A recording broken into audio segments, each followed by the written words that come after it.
Olá, meu amado irmão, meus amados irmãos em Cristo Jesus, a graça e a paz, uma boa tarde.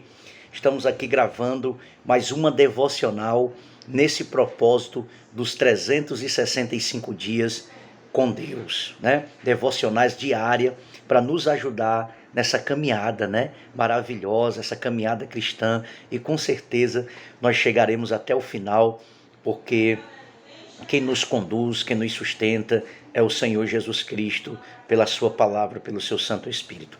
Hoje nós estamos na devocional de número 7, hoje o 7º dia, sábado, e eu quero então deixar uma palavra de encorajamento para você, meu irmão, que tem nos acompanhado aqui nas nossas devocionais todos os dias, até quando Deus permitir.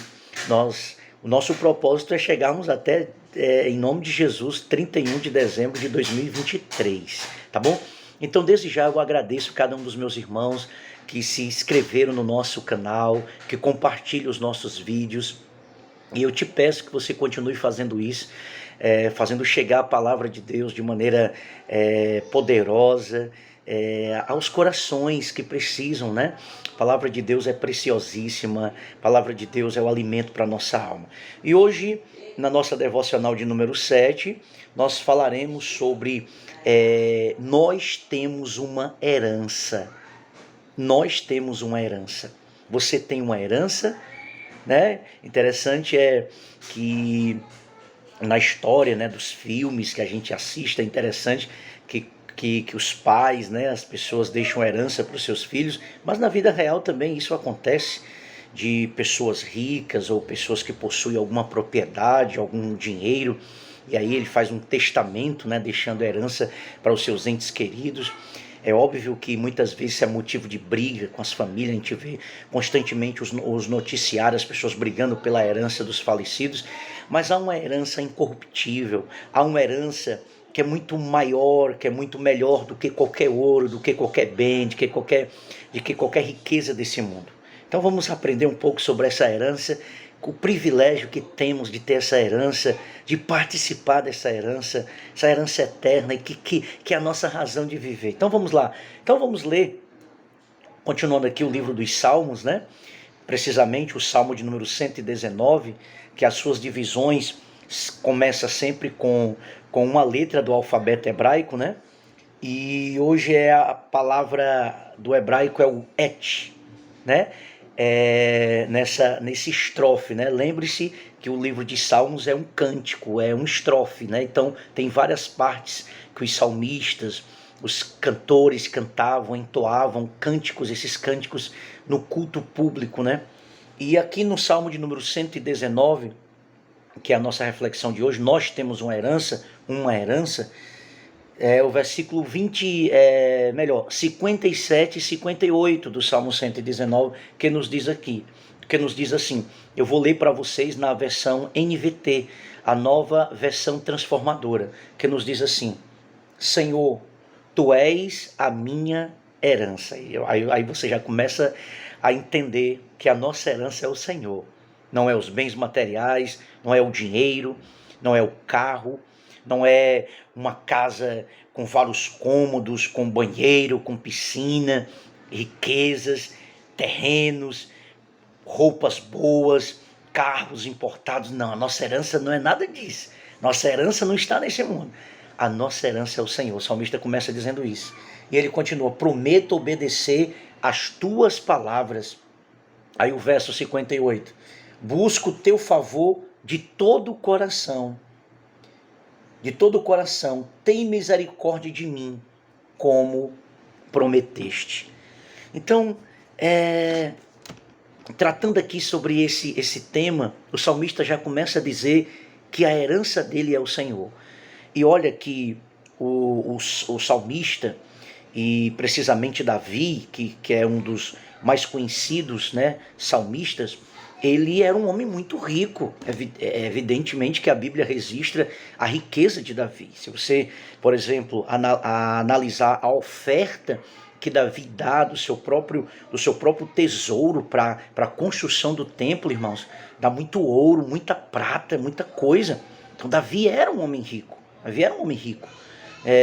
a maioria dos salmistas, dos personagens do Antigo Testamento, eram homens muito ricos, porque a riqueza, nesse contexto do Antigo Testamento, era o cumprimento da promessa que Deus havia dado a eles, que eles iam comer do melhor da terra, que eles iam possuir, né, essa promessa que é dada a Abraão, de que os descendentes seriam ricos, seriam prósperos, tanto a riqueza espiritual, o pacto, a promessa, a aliança que Deus fez de que viria o Messias, mas também Deus prometeu que esse povo seria bem sucedido, seria próspero, e prosperidade aqui era sinônimo do cumprimento da promessa de Deus e de que esses homens, de fato, eles eram homens abençoados por Deus. Lembra de Jó, lembra de Abraão, lembra de Ló, você lembra, por exemplo, do próprio Davi, do próprio Salomão, do que dizer de Salomão, o homem mais rico que já existiu na história bíblica. Então, mas o salmista diz que nada disso que ele possuía, nada que ele tinha se comparava à herança melhor e maior que era o Senhor, o próprio Deus, a presença de Deus, ter esse relacionamento com Deus. Então, você já deve ter ouvido, já deve ter visto, já deve ter ouvido falar de várias histórias reais, outras fictícias, sobre alguém que recebeu uma herança. Acredito que você já deve ter visto, assistido algum filme. A simples menção da palavra já coloca, já nos remete à prosperidade, né? Já nos remete a pensamentos de prosperidade. A nossa mente fica logo assim, pensando, né, na herança. E quando a gente assiste e vê essas histórias de herança, você vê o quanto que as pessoas construíram patrimônios, né? Dinheiro, muitos bens, e as famílias às vezes ficam aí brigando. A gente já viu várias histórias se repetindo. Então, sem dúvida, essa questão da herança poupuda, robusta, pode mudar a vida de alguém de um dia para o outro. A gente sabe, já ouviu histórias de pessoas que eram simples e que de repente ficaram ricas, porque de repente foram abençoadas por alguém que herdou, que guardou uma herança, e de repente essa pessoa começou da noite para o dia, dentro de poucos dias, ficou sabendo que era herdeiro de uma herança inigualável, né, espetacular. Então muda radicalmente, sim, a herança. Muda radicalmente a vida de uma pessoa. De repente uma pessoa simples passa a ter vários bens, vários imóveis, isso falando no contexto aqui, né, secular. Então muitas vezes detalhes das palavras em textos, no texto bíblico, nos escapam. Mas quando você lê aqui o verso 57, o salmista começa colocando Deus na posição de herança ou porção, dependendo da tradução em outras versões, né? Então, certamente uma herança bem diferente daquela sobre a qual começamos falando.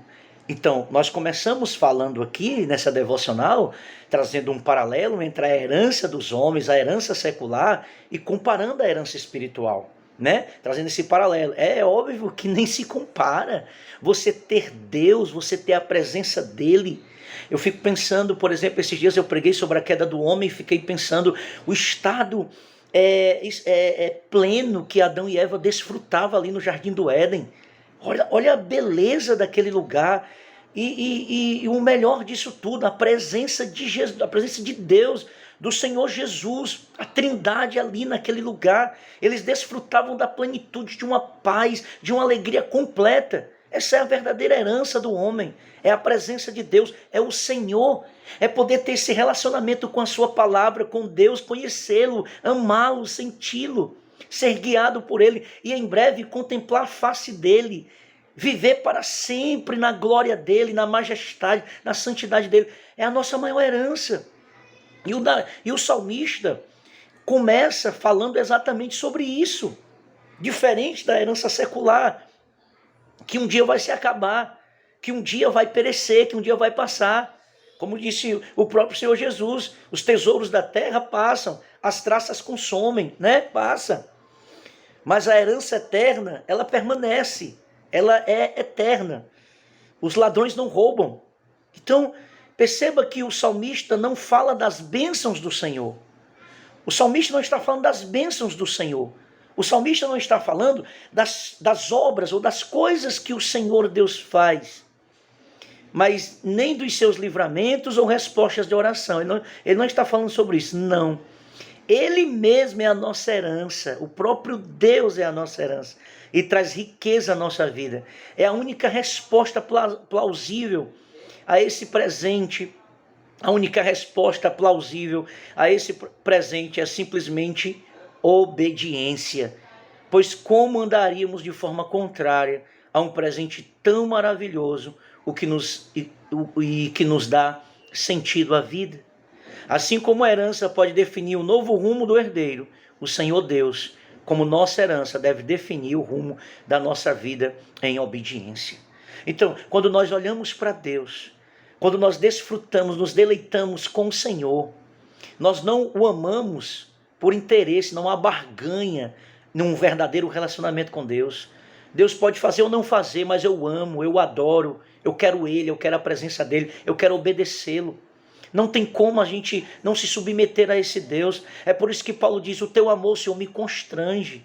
Porque quando nós nos deparamos com a presença de Deus, nada nesse mundo nos atrai, meus irmãos. Tudo é efêmero, tudo é passageiro. Foi isso que Salomão entendeu no fim da sua vida. Ele chegou à conclusão que tudo era vaidade.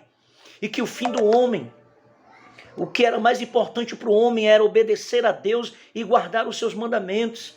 Isso é a riqueza do homem, obedecer a Deus, guardar seus mandamentos, ter o Senhor. Essa é uma herança maravilhosa. E nós não podemos andar em desobediência, nós não podemos desagradar esse Deus.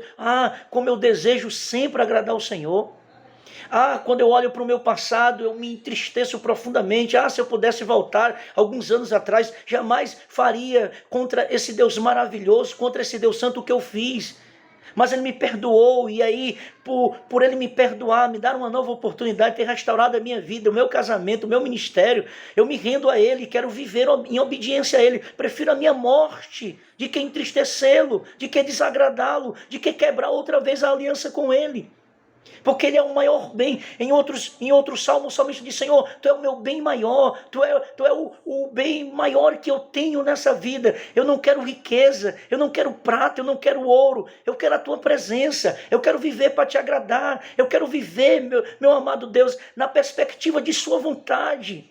Como é maravilhoso, irmãos, a gente poder compreender as riquezas. É por isso que Paulo diz, escrevendo a sua doxologia, com profundidade da riqueza, como é maravilhoso, como é profundo esse relacionamento com Deus. E quando nós desfrutamos isso, a gente não barganha, a gente não troca esse amor, essa fidelidade, essa paixão, esse fervor pelas coisas desse mundo. Nós não negociamos o nosso caráter em troco de dinheiro, em troco de bens, em troco de posição, em troca, melhor dizendo, em troca de bens, em troca de posição, em troca de coisas passageiras. Então, diante dessa herança, diante dessa grandeza, desse Deus maravilhoso e que Sua presença nos satisfaz, o salmista diz no versículo 58, busco o Teu favor de todo o coração, tem misericórdia de mim, como prometeste. Te busco. A nossa ação é buscá-lo, é todos os dias mergulhar intensamente nessa vida de oração, de estudo da Sua palavra. Diante disso, o salmista reconhece sua limitação em viver à altura dessa herança divina e clama por graça e por misericórdia, conforme fora prometido por Deus. Meus irmãos, quantas vezes nós somos ingratos ao Senhor, todas as vezes que nós pecamos, todas as vezes que nós entristecemos a Deus, todas as vezes que nós desobedecemos a Deus, nós estamos sendo ingratos, nós estamos sendo filhos ingratos, irmãos. Todas as vezes nós estamos envergonhando o Senhor, nós estamos entristecendo o seu coração. Não é isso que nós devemos, não é esse comportamento que nós desejamos. Não deveria ser, de fato, esse comportamento de um verdadeiro cristão. O pecado na nossa vida não deveria ser algo que nós nos conformamos, ou nos alegramos, ou fazemos por prazer. Jamais um verdadeiro cristão vai ter prazer no pecado, deleite na desobediência. Mas é um acidente. é um acidente por conta da natureza pecaminosa, mas o nosso desejo é obedecer a Deus, é lutar contra o pecado, não dos nossos méritos, na nossa força, mas do poder do Espírito Santo que nos santifica, que nos transformou, que nos regenerou. Se de fato nós somos crentes, se de fato nós somos regenerados, esse é o desejo do verdadeiro cristão. Então o salmista reconhece que diante da grandeza, da santidade, da perfeição, da majestade desse Deus, nós não somos indignos. Nós não somos capazes de obedecer a Deus à altura do que Ele merece. Somos indignos, por isso Ele clama pela graça, pela misericórdia, que são os atributos de Deus, é aquilo que nos mantém de pé todos os dias e se renova a cada manhã nas nossas vidas. E é isso mesmo. E Ele nos acompanha, Ele está conosco, Ele nos acompanha nas nossas lutas diárias, nas nossas adversidades todos os dias. Então participar dessa herança divina realmente exige que andemos em santidade, novidade de vida, arrependimento e tantas outras coisas. E nós devemos pedir graça e misericórdia, assim como o salmista o fez. Assim como o salmista o fez. Então, quando nós nos deparamos com essas verdades tão sublimes, participar dessa herança, ter comunhão com Deus, exige de nós santidade, exige de nós a separação do pecado, uma vida nova, uma atitude nova, um estilo de vida novo, um modo de pensar, de agir, de andar, de se comportar. Louvado seja Deus. E nós precisamos viver uma vida de arrependimento, de renúncia contra o pecado. Nós precisamos examinar o nosso próprio coração à luz da Escritura e todos os dias pedir para que o Espírito de Deus gere em nós o fruto do Espírito de uma nova vida. Só assim nós agradaremos ao Senhor e é justo que andemos em santo temor, porque, meus irmãos, o Senhor Deus é tão maravilhoso, tão sublime participar dessa herança, que não há outra atitude com relação a Deus que não seja de submissão, de obediência, que é pela sua graça e misericórdia que nós estamos aqui de pé. E caminhando aqui para o final, realmente não há nada que se compare à fé cristã, não há nada que se compare a esse Deus, a essa nova vida em Cristo Jesus. Religiões que são criadas pelos homens exigem mudanças morais e éticas, mas não a mudança de coração. Nenhuma mudança que tenha Deus como padrão. As religiões, elas pregam, elas ensinam coisas humanas, lições morais humanas, mas não tratam o coração. Nós precisamos andar em novidade de vida. Nós precisamos nos arrepender dos nossos pecados, à luz da Escritura, da Palavra de Deus. Participar da herança divina realmente exige que andemos em santidade. Meus irmãos, somos exortados a ser santos como o nosso Deus é santo. Como diz 1 Pedro 1, 15 e 16. Contudo, nossa santidade vem da própria pessoa de Cristo, vivendo em nós, e não de uma forma mera, reforma ética e moral. A santidade, a pureza no caráter de um homem e de uma mulher vem de Cristo. Vem dessa vida, dessa união mística com Cristo, dessa aliança com o Senhor Jesus. As nossas boas obras é prato de imundícia diante de Deus, porque vem misturadas com egoísmo, vem misturada com vaidade. Não, as nossas boas obras têm que estar em Cristo, e aí sim serão puras, serão santas e para a glória de Deus. Ele é a nossa herança, porque damos suas riquezas espirituais. As nossas riquezas não são da terra, portanto o nosso coração não pode estar aqui nesse mundo. O nosso coração está nas coisas espirituais. Isso não significa dizer que a gente não vai trabalhar, que a gente não vai conquistar as coisas, não é isso, mas o nosso coração não está aqui. Muitos são avarentos, amantes de si mesmo, amantes das coisas materiais. Meu irmão, tudo isso vai passar, isso é engano, é ilusão. Precisamos colocar a nossa mente, o nosso coração nas riquezas espirituais e reconhecermos as nossas limitações. Você tem buscado viver à altura desse padrão? Tem confessado as suas limitações para que Ele derrame a sua graça e lhe capacite? Se você não tem feito isso, faça isso hoje.